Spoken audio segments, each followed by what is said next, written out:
Thanks for clicking on the channel. Don't forget to like and subscribe, and let's get started. Torches vanish. Paddles whisper. A koa glides through black surf, grips a leiomano, shark teeth set in wood, and drives it into a throat. At the heiau above, a priest chants. One bound captive kneels. One man lives, if another dies. Break kapu, lose your head. Women barred from pork and bananas. A breath in the wrong direction can mean execution. Human sacrifice isn't rumor. It oils the war machine in it. Training starts in childhood. Bone-breaking lua, spear feints, breath control, until vision tunnels. Don't forget to subscribe and click the bell button so that you can be part of our notification squad to understand why we need to go back. Kapu wasn't advice, it was electricity running through daily life. Food, gender, shadows, even where your eyes could rest. Everything had a rule. Violate it and you weren't fined. You were removed, publicly. The stakes were simple. Keep sacred boundaries intact, or risk being clubbed on the spot. You felt it in your spine. Ali declared Kapu seasons with ceremony, drums carried across valleys. When the chief moved, silence slammed down. Commoners lay flat, faces turned away, because the shadow of a living god wasn't allowed to touch you. The reason? It's mana, spiritual potency, concentrated in a body. Polluted and you pollute the world. Kapu governed the mouth. Men and women ate separately. Women were forbidden pork, bananas, some fish, and coconut. This wasn't about calories, it was about sacred categories. Ailamush enforcers patrolled and listened. A whisper of a garlic and pork at the wrong mat could summon a rope around your wrist before sunrise. People disappeared fast. Heiau were ranked like fortresses. Luakini temples built for war required blood. Priests watched o-o birds, red cloud veils, and cracked bones to measure luck. If omens soured, campaigns paused. If they brightened, prisoners were led up the stone ramps. The temple didn't debate ethics, it demanded payment. Order through terror works. Swift penalties kept resources moving and prevented hoarding.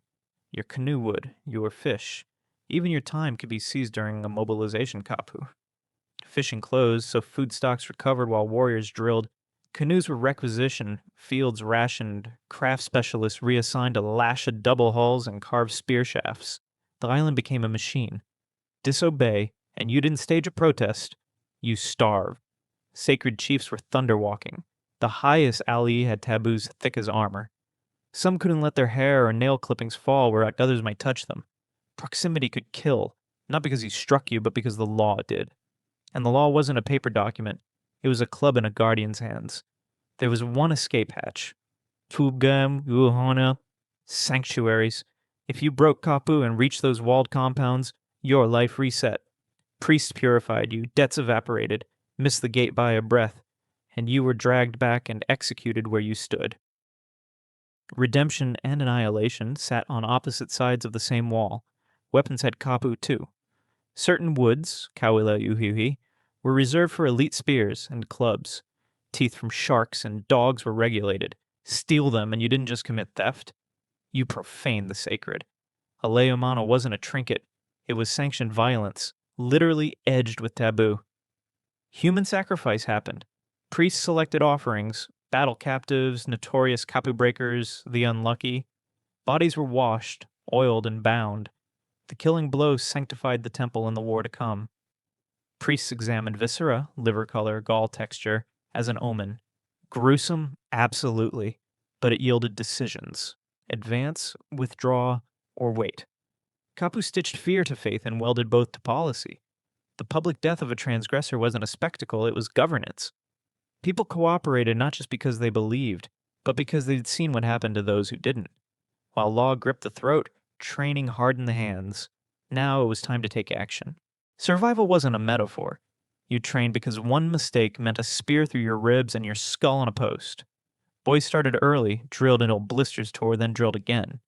The goal was simple. Break the body's bad habits, rebuild it as a weapon, and weld it to belief. Lua came first, the bone-breaking art. No honor code fantasy, no sport rules. Fingers hooked soft tissue, thumbs found eye sockets, wrists snapped with rotational torque. You learned to attack the throat with a knuckle spike and crush the trachea, to rip the groin with a short sudden drag, to pry a jaw hinge until teeth cracked. Joint locks flowed into throws. A clean break wasn't a flourish. It was insurance that the enemy never stood back up.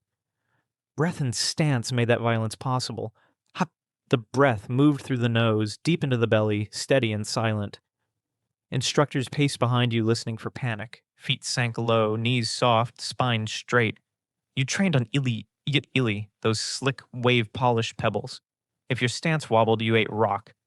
Day after day, you slid across wet stones until your ankles and calves burned. Balance wasn't theory. It was muscle memory wired through pain. Weapons developed the reach and rhythm. The IHE, the short spear, worked with feint and thrust sequences, tip flicking to pull a parry, then a quick underhand drive to the belly. The pololu, a long spear, turned units into moving hedges. In tight phalanx lines, you advanced with points like a porcupine's quills, a wall of puncture risk forcing the enemy to angle or break. Then there was the leiomano, wood disc or paddle, edged with shark teeth set in senate. It didn't cut clean, it sawed.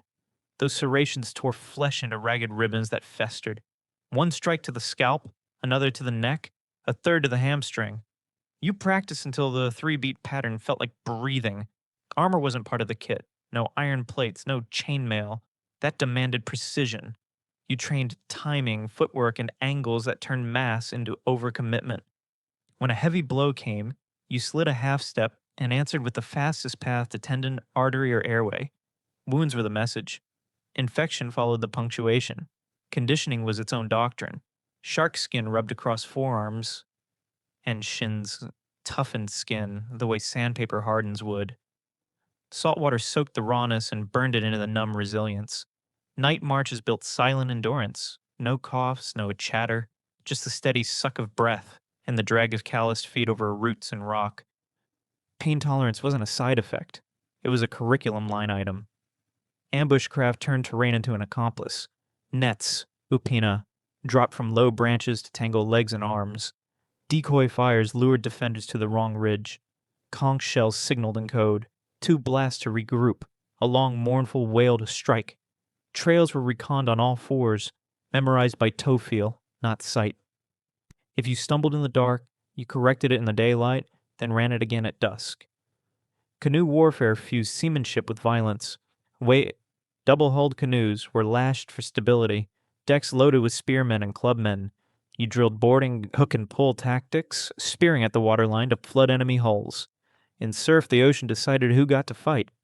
One mistimed paddle stroke and you capsized, swallowed brine, surfaced into a spear point, and heard clubs thud on skulls like wet wood. Rank and camaraderie weren't polite words. Your Koa band swore oaths. Betrayal earned ritual death, not exile. You shared kava before battle, the numb drink that steadied nerves and slowed shaking hands. Chants pulled mana into the body, a rhythm that synchronized breath and will. Omens mattered. If silence soured, a bird call, a cloud fringe, you turned back. Technique without the gods felt hollow, even dangerous. Training bled into belief. Forms were more than mechanics. They were taboos protecting you from spiritual pollution. Break form, and you didn't just risk injury. You risked a curse you couldn't see. Techniques prepared the body. Belief prepared the blade. Now the battlefield would test both. War didn't just redraw maps, it erased lineages. Capture meant enslavement, sacrifice, or both. Civilians felt it in their kitchens and fields. Smoke on the ridge wasn't news. It was the deadline. Opening clashes started like storms. Spear rain darkened the sky, shafts rattling off woven Lahala shields. Pololu walls advanced, points tilting, feet slating in measured chords. Lua fighters threaded guests, hands low, eyes up, looking for knees and necks.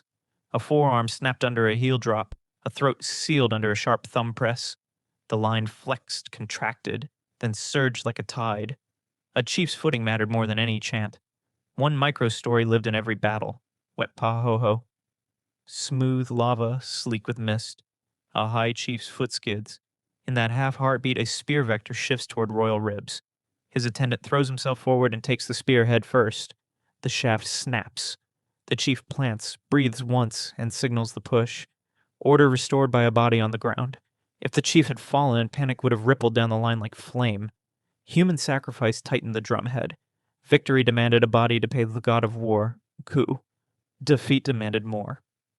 Captives marched to the Luakini temple, bound and oiled, the crowd silent except for the priest's chant. The killing blow wasn't theater, it was policy. Then came the viscera reading, liver color, thickness, bile texture. The priest's hands glistened, and commanders waited for a sentence written in organs. Advance, withdraw, hold, decisions distilled from blood, not counsel. The sea conspired or betrayed. Naval ambushes funneled canoe columns into surf breaks hidden by reefs and wind. One capsize opened a slaughter lane. Warriors fell into froth, heads bobbing like gourds, and enemies raked the surface with spears. If you crawled back onto a hull, a club met your temple. Drowning and blunt trauma fought over your last breath. Night raids were surgical, torches doused, canoes slid like seals, paddles whispering in unison. A leiomano to the neck, a quick saw, a wet cough, and the paddles kept time. Terror did more work than any wall. Villages moved 2 valleys over rather than fight a ghost they never saw. Aftermath had rules. Heads displayed on posts proved mana. Trophies weren't decoration. They were receipts. Families grabbed children and fled to Pu'uhonua, safe compounds where life reset if you made it past the threshold. Post-war, the kapu shifted. The band that mobilized resources lifted. Feasts returned. Pork sizzled. Dog meat roasted. Women still ate apart. Kapu persisted until disruption no one in that moment could imagine. Triumph was rationed. Even celebration tasted like law. Etiquette held the lid down while rebellion simmered under the mat. What nobody knew in those drums and chants was that new gods in iron waited beyond the horizon and ready to crack the world they'd built. A Koa lived where faith, law, and violence braided into one cord. Cut it, and society bled. Share your thoughts in the comments, and please don't die on us. Thanks for watching and subscribe.